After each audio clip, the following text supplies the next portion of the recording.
आपको क्या लगता है अभी जो इंतहाई अहम इजलास होने वाला है नेशनल सिक्योरिटी कमेटी का, वो इसी असना में स्ट्रेटेजाइज करने के लिए, और फिर क्या पाकिस्तान कर सकता है?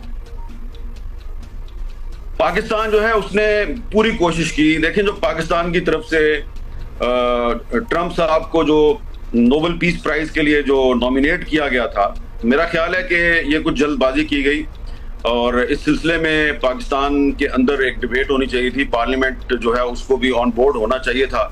आप ये देखिए ना कि आपको कितना एम्बेरस किया है डोनाल्ड ट्रंप ने कि आपने उनको नॉमिनेट किया नोबेल पीस प्राइज के लिए, उसने अगले ही दिन ईरान पर हमला कर दिया। तो ये तो मेरा ख्याल है कि ये तो धोखाधड़ी की एक बहुत ही मैं लफ्ज घटिया तो इस्तेमाल नहीं करूंगा, लेकिन इंतहाई कम तरीन सतह की एक धोखाधड़ी है ये। यानी कि एक प्रेसिडेंट जो है वो भी अमेरिका का, वो इस तरह का धोखा दे रहा है और उसको फिर जब उसने अपनी कामयाबी का ऐलान किया तो बड़े फातिहाना अंदाज में, यानी कि उसको ये ख्याल ही नहीं है कि मुझे जो वोट मिला है वो वोट मिला है एंटी वॉर जो स्कूल ऑफ थॉट है अमेरिका का, उसने मुझे वोट दिया क्योंकि मैंने नारा लगाया था कि अब अमेरिका आइंदा से किसी जंग में नहीं जाएगा। तो डोनाल्ड ट्रंप ने सिर्फ ईरान को, पाकिस्तान को और पूरी दुनिया को नहीं, अपने वोटर्स को भी उसने।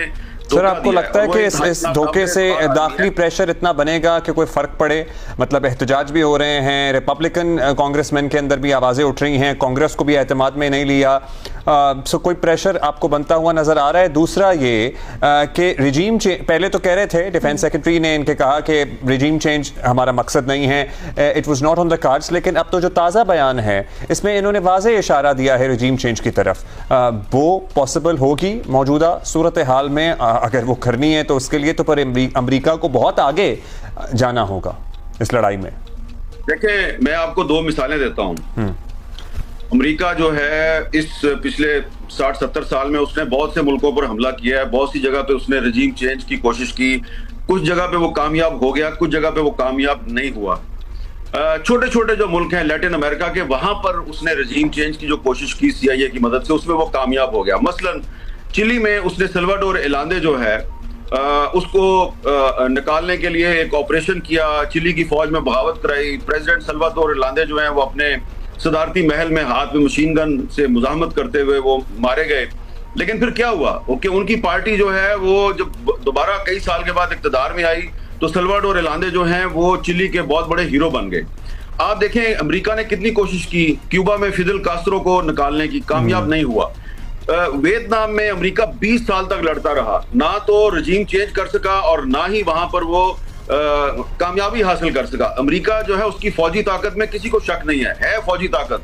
B-2 बॉम्बर्स भी हैं, B-52 बॉम्बर्स भी हैं, एटम बम भी है, लेकिन वियतनाम से अमेरिका को जलीलो ख्वार करके निकाला हो ची मिन्ह ने, और आज वहां का हीरो जो है वो हो ची मिन्ह है। वो वहां का कोई अमेरिकी सदर जो है वो उनका निजात दहिंदा नहीं है। अफगानिस्तान की बात देख लें, ये तो हमारे सामने की बात है ना कि जब अक्टूबर 2001 में जॉर्ज W. बुश ने हमला किया अफगानिस्तान पे, तो कुछ अरसे के लिए जो तालिबान की हुकूमत है वो हट गई, रजीम चेंज हो गई। लेकिन फिर क्या हुआ, 2021 में अमेरिका वहां से जलीलो ख्वार होकर निकला और आज फिर वही तालिबान अफगानिस्तान पे हुकूमत कर रहे हैं, जिनको कि अमेरिका ने दहशतगर्द करार देके वहां से निकालने की कोशिश की थी। वो वहीं के वहीं बैठे हुए हैं और उनके साथ ट्रंप साहब जो है वो मुज़ाकरात भी करते हैं, सब कुछ करते हैं। आप याद रखिएगा ये मेरी बात, ये हिस्ट्री में ये बात जो है ये आप याद रखिएगा कि यही डोनाल्ड ट्रंप, पता नहीं होगा या नहीं होगा, लेकिन यही अमेरिका जो है ये एक दिन ईरान के साथ उसी तरीके से जलीलो ख्वार होकर मुज़ाकरात करेगा जिस तरह इस अमेरिका ने अफगानिस्तान के साथ मुज़ाकरात किए और जिस तरह इस अमेरिका ने क्यूबा के साथ भी मुज़ाकरात किए, इस अमेरिका ने वियतनाम की जो हुकूमत है उसके साथ भी मुज़ाकरात किए।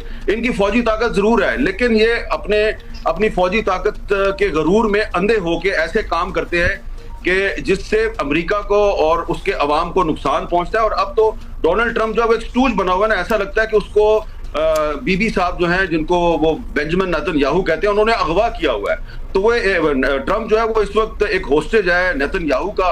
नेतन्याहू जैसे चाह रहा है उसको इस्तेमाल कर रहा है। ट्रंप दुनिया को कुछ कहता है लेकिन नेतन्याहू के कहने पे करता कुछ है।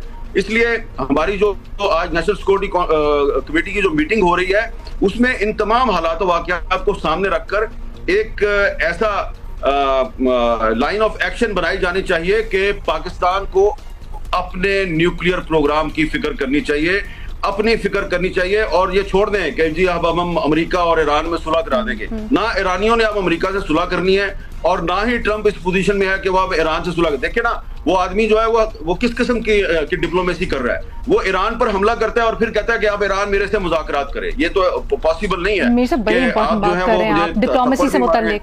एब्सोल्युटली, आप डिप्लोमेसी से मुताल्लिक बड़ी इंपॉर्टेंट बात करें, इसके ऊपर तो मैं आपसे पूछती हूँ। लेकिन सर फिर क्या करें?